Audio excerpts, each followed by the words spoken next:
ting. Right, Salakia. That's frustrating. That's really frustrating. All right. Anyway, we're in. You could see the scriptures on screen. We're in modern day Egypt, but we'll be redeemed out of it. All right, and we'll just play this. Fucking believe it or not, whether you can see it or not, man. Okay.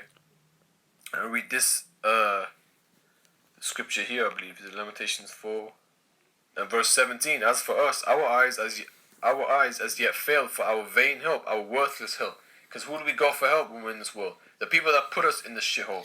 Right, and that's why I went to Isaiah 31, Isaiah 19, going into the shadow of Egypt, trusting in chariots because they're many. Right, not the chariots of the Lord, but the chariots of E. Right, all of his horses, the horsepower. That's where you get the term. Well, that's why you have the term horsepower, because there was horse and cart. In the ghetto.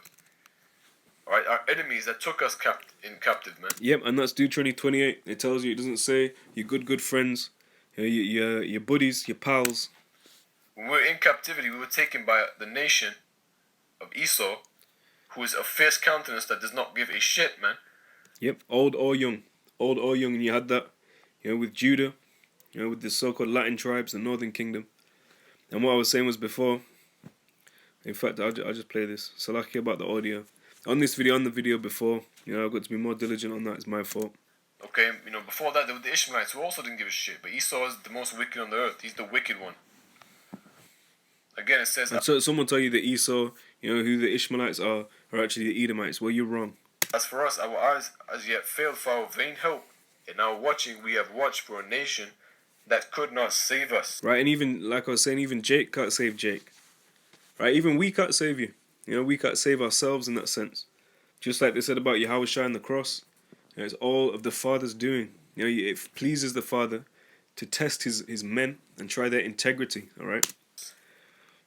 And this nation right here, Esau, Edom, or any of the nations for that matter, in fact, our own nation to a degree. Of course, the elect, to be fair, is going to, I believe there's a scripture that goes into saving. Let me just get that. It's in Romans, no? Let's go down to Romans. Save. Pretty certain it's in Romans. Here, let me find it for you. There you go.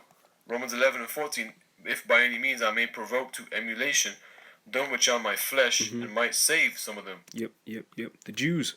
But also had this 1 Timothy 4 and 16. It said, take heed unto thyself and unto the doctrine. So there's one doctrine. Unto the doctrine, continue in them. For in doing this, thou shalt both save thyself and them that hear thee. Right, but ultimately, who's the salvation coming from? The Lord. Right, he gives the nawas, sets up the standard, the escape route. We can do it, but still, it's not coming of man. Even this ministry, it's not of man. It's of the Lord. He's put the Spirit on his men. The elect, through this word, they're going to preach the salvation, and then they're going to teach, and that's going to essentially be a work as somebody who's attempting to save a brother or sister. Yep. Okay, and but ultimately.